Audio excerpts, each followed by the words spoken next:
বৃহস্পতিবার লক্ষ্মীশ্রী ধরে রাখতে পরিপাটি করে কাজ করা অভ্যাস, তাই কাজের প্রতি আমার আকর্ষণ। নমস্কার, শুভ সকাল। সবাইকে জানাই অনেক স্বাগত আমার ছোট্ট পরিবারে। আশা করছি হয়তো সবাই ভালো আছো, আর আমিও অনেক ভালো আছি তোমাদের ভালোবাসায়। আর এই বৃষ্টি ভেজা সকালটা নিয়ে তোমাদের সাথে অনেক গল্প করব। আর সকালের সমস্ত কিন্তু কাজ করে নিয়েছি। কাজ মানে বাসি কাজ যা থাকে, স্নান করে চলে এসেছি ফুল তুলতে। তো বৃহস্পতিবার লক্ষ্মী মায়ের বার, ঘট বসাতে হবে, অনেকটাই কিন্তু সময় লাগবে পূজা পাঠ করতে। তার মধ্যে এই যে আকাশটা মেঘলা আর হাওয়া বইছে, খুব ভালোই লাগছে আজকের সকালটা।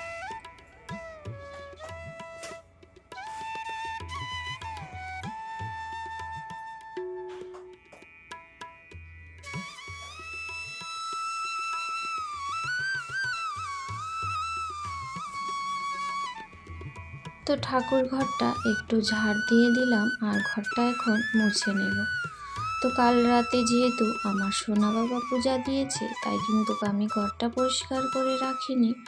আমি যদি সন্ধ্যার সময় সন্ধ্যা পূজা দিই, তাহলে কিন্তু ঘরটা পরিষ্কার করে রাখি, আর আমার বেশি সময় পূজা দিতে লাগে না। প্রায় অনেক কিছুই সন্ধ্যায় গুছিয়ে রাখি। তো যাই হোক, বৃহস্পতিবার সকালে টিউশন নেই বলে এত আমার তাড়াহুড়া নেই, আস্তে ধীরেই করব, কিন্তু স্কুল তো আছেই। তো পূজা দিতে এমনিতেও সময় লাগে সব কিছু জোগাড় করতে, তারপর পাঁচালি পড়া, ঘট বসানো অন্য দিনের থেকে বৃহস্পতিবারে একটু সময় বেশি লাগে। কিন্তু যাই হোক, মা লক্ষ্মীর কৃপা পেতে অন্তত এইটুকুই তো আমাদের কষ্ট করতেই হবে, তাই না?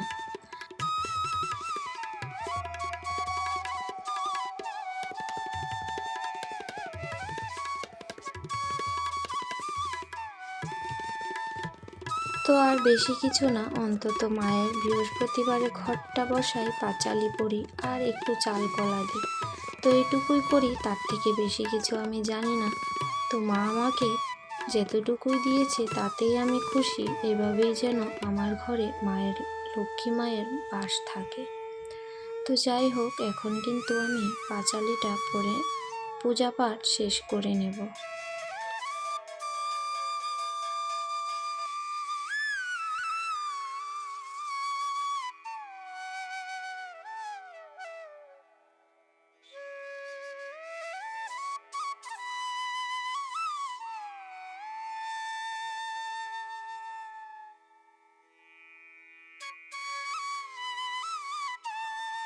সারা ঘরে একটু ধুনো দেখিয়ে দিলাম, আর এই ধূপের গন্ধটা এতটাই ভালো লাগে। বৃহস্পতিবার যতটাই হোক, কিন্তু আমি ধূপ তো জ্বালাই। বৃহস্পতিবার সন্ধ্যার সময় কিন্তু এই ধূপটা আমি অবশ্যই জ্বালাবো।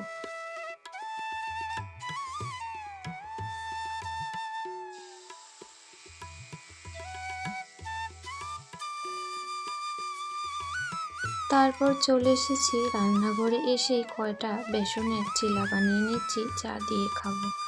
তো তাড়াহুড়ায় আর কি বানাবো, প্রতিদিন রুটি খেতেও চায় না, আর কেউ খাবেও না। কাঁঠাল খাবে, আম, কাঁঠাল, মুড়ি এসব খাওয়া হবে, কিন্তু আমি এখন চা এই যে এটা দিয়ে খেয়ে নেব।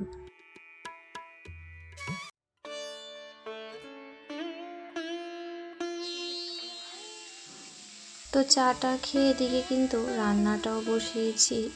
ওইদিকে আমার আগে ডাল ভাজা হয়ে গেছে, তারপরে এই যে মাছটা বসালাম। আর রান্না করব ছেলেদের জন্য ডিম। ওরা তো এই মাছ খেতে চায় না, মানে মাছটা খুব কমই পছন্দ করে, তাই। তো ওইদিকে কুকারের মধ্যে ডিম আলুটা আমি বসিয়েছি। ডাল ভাত আগে হয়ে গেছে, মানে ভাত হয়নি, ডাল হয়ে গেছে। আর কালকে রাতে ভাত খাইনি, তো ভাতটা অনেকটা রয়েছে, তো সেটা ভাবছি সকালে হয়ে যাবে, আর দুপুরের জন্য অল্প করে বসাবো। তো রাতে যেহেতু ভাত খাইনি, অবশ্যই একটু খেতে হবে, মানে একটু পরে খাবো, স্কুলে চলে গেলে সমস্ত কাজ বাজ গুছিয়ে তখন। তার আগে এই যে ডিমের অমলেট করে দিচ্ছি ওদের, তো ওরা খেয়ে স্কুলে চলে যাবে। তো সব বাচ্চারাই বিশেষ করে ডিমটাই বেশি পছন্দ করে, আমার ঘরেও তাই। তো দুইজনাই ডিমের খুব পছন্দ। আর ছোট ছেলে আলু ভাজা সেরকম পছন্দ করে না, কিন্তু বড়জন আলু, ডিম, চিকেন এইগুলি বেশি পছন্দ করে। তো ওকে আলু ভাজা আর ডাল দিয়ে মেখে দিচ্ছি, আর সঙ্গে ডিম তো দেবো, ও চুপ করে খেয়ে নেবে। আর সবজি তো একদম কিছুই খেতে চায় না। আর স্কুলের জন্য একদম রেডি হয়ে গেছে। ওকে কিন্তু আমার তৈরি করে দিতে হয় না, ও নিজেতেই তৈরি হয়ে নেয়, সব কিছু করে নেয়, স্নানও করে নেয়। তো মাঝে মাঝে আমি স্নান করিয়ে দিই।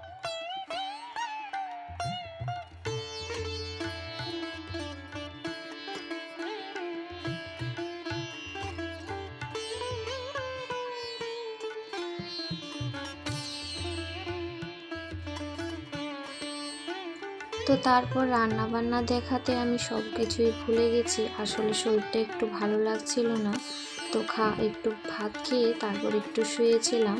তো শুয়ে উঠে তো কাজগুলি তো করতে হবে। তো এই যে মোছামুছির মধ্যে লেগে পড়েছি, যেটা না করলে নাই হবে।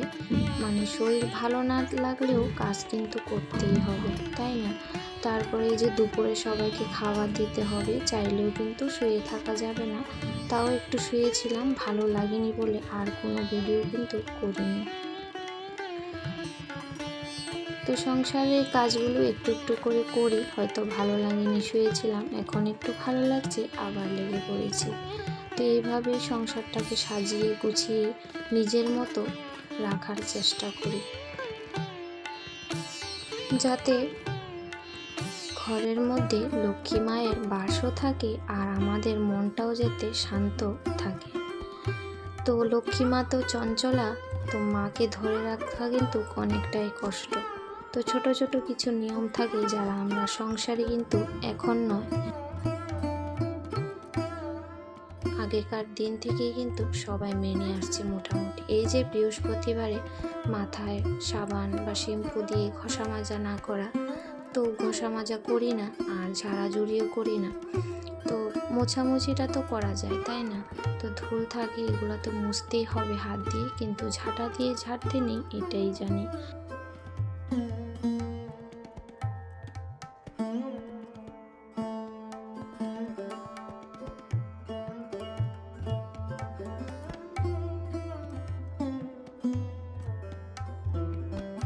তো তার আগের ভিডিওতে যে সকল বন্ধুরা আমাকে কমেন্ট করেছো, সবার জন্য অন্তর থেকে অনেক অনেক ভালোবাসা। সত্যি তোমাদের কমেন্ট দেখে আমি খুব আনন্দ পাই, এতটা খুশি হয় আমার মনে, খুব ভালো লাগে। ভিডিও করার কিন্তু এনার্জিটাও পাই। তো যাই হোক, সোমবারে কিন্তু আমি ভিডিও দিতে পারিনি, সেটা পোস্টের মাধ্যমেও তোমাদের বলতে পারিনি, কারণ ভিডিওটা আমি 5টার সময় আপলোডে বসিয়েছি, আর সেই ভিডিও 7:30টার পরে আপলোড হয়েছে। ততক্ষণে আমার সময়ও চলে গেছে, আর 8টার সময় যদি ভিডিওটা পোস্ট করতাম তাহলে হয়তো ভিউ হতো না। তো ভিউ তো এমনিও 100টা হয় না দুদিনও। তো যাই হোক, আমি চেষ্টা করে যাচ্ছি। ইউটিউব যদি কখনো কোনো দিনও যদি কোনো ভিডিও ভাইরাল করি সেই আশায়, আর যদি না হয় তাও আমি কটা মাস চেষ্টা করব। তোমাদের ভালোবাসায় একটু হলেও তো উৎসাহ পাই, তাই বানাই ভিডিও। তো যাই হোক, ঘরদোর কিন্তু আমি ঝাড় দিয়ে নিয়েছি, মোছামুছি সকালে করেছি, এটা দুপুরবেলাটায়। তো এই যে ফিল্টারে জল ছিল না, জলটাও দিয়ে দিলাম।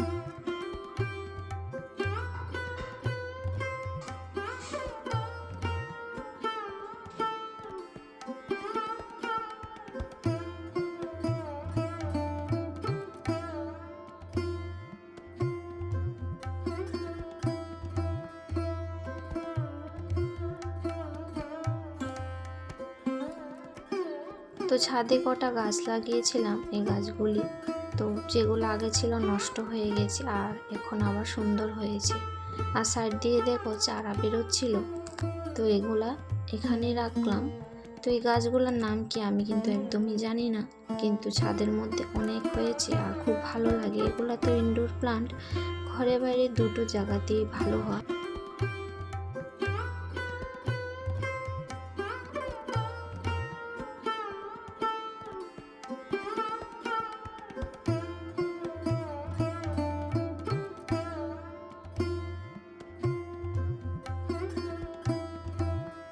তারপর চলে এসেছি রুমে। এসে কাপড় চোপড় কতগুলা ছিল ভাঁজ করে নিয়েছি, আর কটা উপরে রাখা সেগুলা আলমারিতে তুলে রাখলাম। তো প্রতিদিনের লাইফস্টাইল ব্লগ তোমাদের সাথে শেয়ার করি। ভিডিওটির কোনো অংশ যদি কারোর ভালো লেগে থাকে অবশ্যই আমার পরিবারে থেকে যেতে পারো। তো যাই হোক, আজকের ভিডিওটি এখানে শেষ করছি। সবাই ভালো থেকো।